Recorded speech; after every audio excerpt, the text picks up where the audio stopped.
Sally demands Billy's confession. Phyllis discovers secret. The Young and the Restless spoilers update for the week of March 24th to 28th indicates that Sally Spectra will demand Billy Abbott's confession after Phyllis Summers discovers a secret. Victor Newman will also have an announcement to make. Therefore, the following is what YNR fans can anticipate. First, Victor will provide Michael Baldwin with an update on his history with Aristotle Dumas, which included a slight business rivalry. Victor will be concerned about any agenda that Aristotle may have, as they previously competed for corporations. Victor will devise a ruse that could entice Aristotle into the open, as he will detect trouble. Devon Winters and Lily Winters will be involved in Victor's strategy. However, Devon may decline to participate if he ascertains the nature of the situation. Victor is typically a few steps ahead of the game. However, it appears that Aristotle will temporarily acquire an advantage. Aristotle may have conversed with Billy via telephone in Paris. Whatever the case, Sally will grow inquisitive after she sees Aristotle Dumas' name as the caller. It should lead to some queries for Billy to dodge eventually. Phyllis will lose control of her emotions during a tense conversation with Nick Newman and Summer Newman, but they'll refuse to give up on aiding her. Once Phyllis starts working through her trauma and clears the air with Sharon Newman, that'll help a little.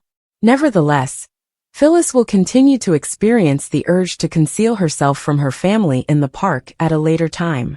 Billy will want to help Phyllis, but it looks like she'll believe work is the best thing for her right now. After Billy reveals his secret Aristotle plot, Phyllis have an opportunity to weigh in and offer some advice.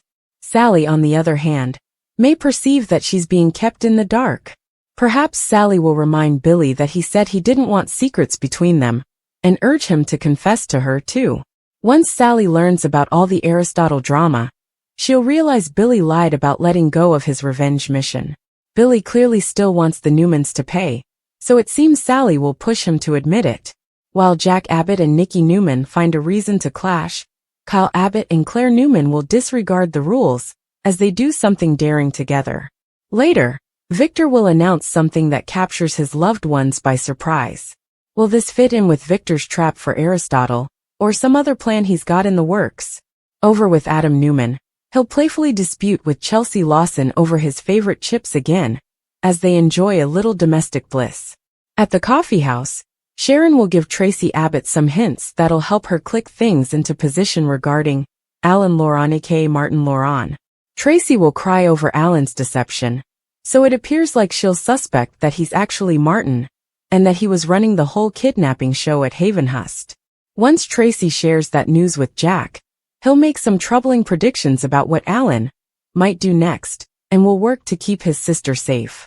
Of course, a different sister could be in jeopardy if Alan meets up with Ashley Abbott in Paris, so that's something to bear in mind. Today on The Young and the Restless, Daniel and Sharon clear the air. Victor reveals a connection to Dumas, and Nick develops an idea involving Sharon and Phyllis. When Sally arrives at Billy's, she's impressed by the greeting he gives her. That was his way of apologizing if he made her feel like she was forced out when Phyllis was there earlier. Spectra didn't feel that way at all.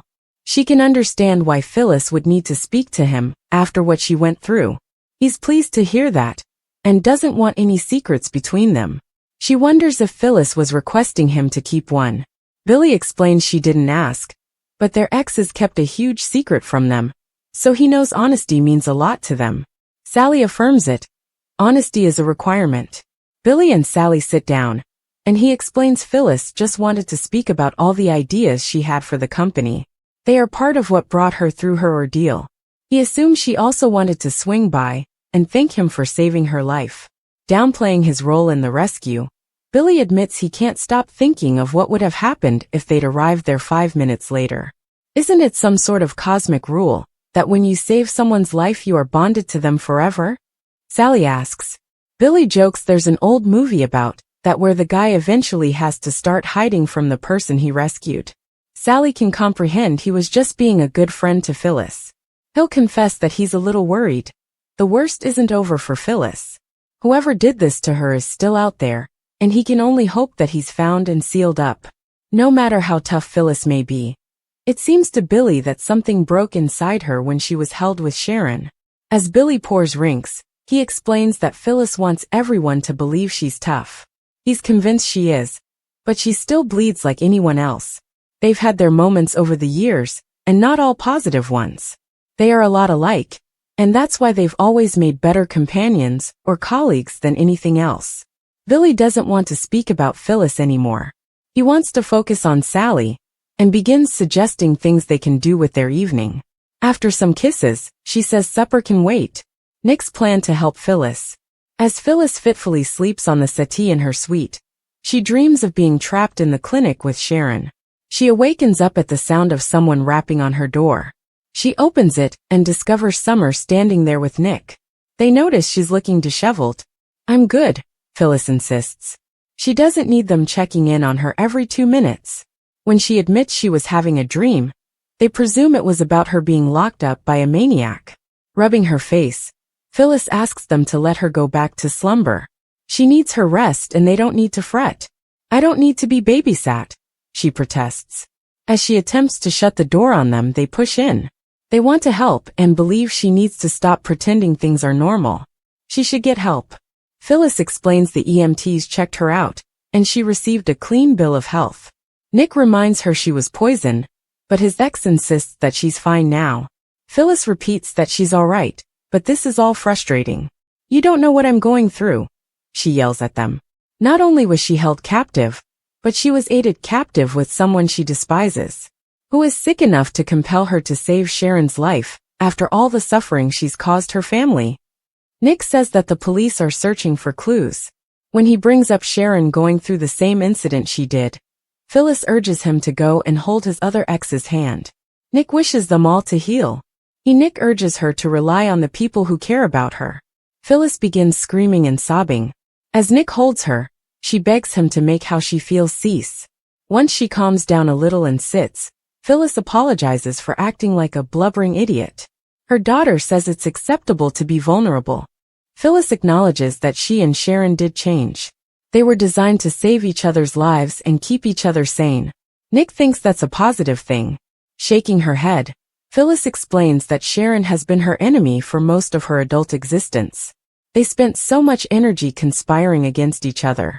What does she do without those emotions now? Do the emotions just go away? How is she meant to process this? While she blows her nose, her daughter tells her no one expects her to promptly resume a normal life. Phyllis can see she owes Sharon her life, but still resents what she did to their family. Nick and their daughter inform her it is just a step to changing. Phyllis assumes that everyone believes she's holding on to her anger. She'll acknowledge that Sharon is not a monster. She's the same screwed-up complicated human being as I am, she confesses with a sigh. She's not convinced she'll be able to admit that again, or let this go. This gives Nick an idea. Daniel and Sharon discuss her ordeal. Daniel walks into society. He's about to order at the bar when he notices Sharon sitting alone and approaches her, asking how she's doing. He explains that his mom filled him in on what happened at the clinic. It sounded horrible, but at least it's over, and they're both secure now. Unfortunately, it's not over, Daniel. Not by a long shot, Sharon says. Joining her, Daniel says he understands it must be hard for her to feel safe. Sharon confesses she's on edge. He's confident it will take time to recover from the trauma. She confesses she's only handling it moment by moment. The irony of the whole situation seems to have been intentional. Their captors seem to want them to discover each other's humanity or something. Maybe they were supposed to find a way to absolve each other. Daniel comments that she makes it sound like their captor was trying to do them a favor. Sharon wouldn't label it a favor, but the point seemed to be to teach them something. It worked for her. She has no difficulty giving Phyllis credit for saving her. By the end, they attained a new level of tolerating each other. Daniel wonders if Sharon has really let go of all the hostility she has for his mom, or if she's only trying really hard to appear she has. He'll acknowledge that he's skeptical that feelings can disappear so swiftly. She'll confess that she's grateful, angry, and confused. Sometimes all within the same hour. It's impossible to get rid of the debris she carries around, and it's exhausting. It's unclear where all this leaves her. Sharon hopes the détente with his parents will last, And this can be the start of some healing for them too.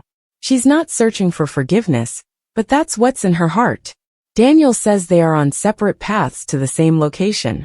The one thing he's been able to take away from this challenging time in his life is to search for the good moments amid the darkness. If she and Phyllis can do that, they should. Staying in the dark isn't healthy for anyone. Sharon is positive that Phyllis is strong, and they don't need to worry about her. When she asks after Lucy, Daniel admits that they don't speak about Heather much anymore. But sometimes he will see her staring off, and knows that's who she is thinking of. Daniel realizes that Sharon isn't responsible for the murder. She reminds him she is responsible for framing him. It's complicated for us, he acknowledges. Nick sends her a text, requesting to meet at Crimson Lights. As she gets up to exit, she tells Daniel she's pleased they talked. This was excellent. He approves. They have awkward smiles and she departs. Michael updates Victor. At the GCAC, Michael explains to Victor that the agents they have placed at Glissade/Chabot are well entrenched and undetected. There's not much information to be gleaned since the merger is still ongoing. Once that's done, there will be more to report. Michael wishes he could appreciate anything as much as Victor enjoys winning in business. They toast and snicker about that. Victor changes the topic to Aristotle Dumas and queries what he's up to. From what the lawyer has managed to dredge up, it seems like Dumas has no interest in Winters, and his interest in Damien is incidental at best. That shocks Victor. Michael will keep excavating. The Newman doesn't want to be astonished by anything. Why the sudden interest? Michael asks. His supervisor explains that this sudden resurfacing has piqued his curiosity. He acknowledges they have a history. If you want me to keep investigating this man, it would probably help if I knew what kind of connection you had with him. Michael prods. Victor explains that they have often competed for the same corporations. They have been in some interesting conflicts. Sometimes he won and sometimes Dumas did.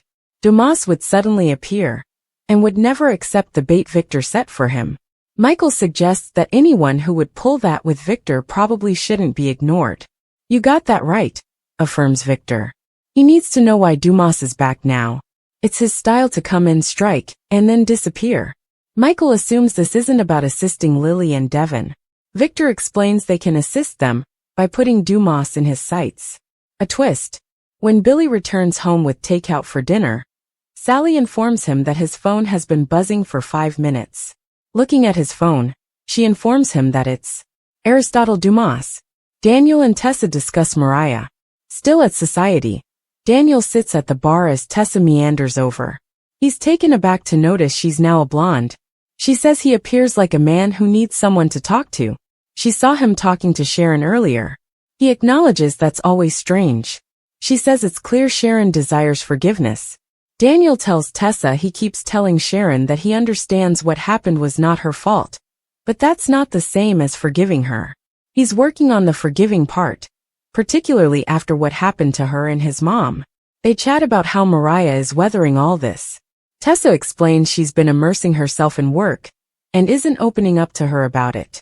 Daniel is confident that's rough and offers to talk to her. Tessa continues asking herself what she could do, but she knows they are all just collateral damage from evil people doing evil things. It's challenging to see that when you're in the middle of it. Daniel appreciates that she always gives him a lot to ponder about. Talking to her makes him feel less crazy. Mariah is very fortunate to have her. Sharon and Phyllis agree to talk. Sharon hurries into Crimson Lights expecting news about the kidnapper. She discovers Nick sitting at a table with Phyllis and Summer. He announces that it's time for her to sit down with Phyllis and talk about what happened to them and what transpires next. Sharon assumes this is a ruse. Phyllis says it was all Nick's idea, but she agrees with him. To be honest, Sharon is the only person she can speak to. This is a revelation to Sharon.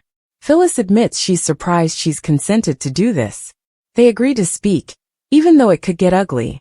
Summer asks her mom if she's positive about this, but Phyllis insists. After the two enemies step outside to the patio, Nick confesses to Summer that he's not sure any good will come of this. Devon's alarm bells. Dumas' mystery clue, Lily's discovery. The Young and the Restless spoilers for Tuesday, March 25, 2025, are here. In tomorrow's episode, fans can anticipate Devon Hamilton Winters to be alarmed by some news. This could have to do with Victor Newman's connection to Aristotle Dumas. So, let's get started discussing about what's coming up in the next episode of the CBS soap opera. Aristotle Dumas connection. Fans witnessed in Monday's episode, as Michael Baldwin learned of a past connection between Dumas and Victor. It seems Victor has a long history with the man, which suggests Dumas is probably not Billy Flynn's new character, as the actor seems too young.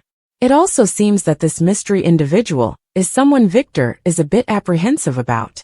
This Dumas man is no small fry, that's for sure. Lily Winters' discovery. Speaking of Dumas, Victor shares valuable intel with Lily Winters. Now Michael doesn't believe that Dumas is targeting Winters. The former DA seems to believe that it's just a coincidence about Damian Kane's connection to the Winters family.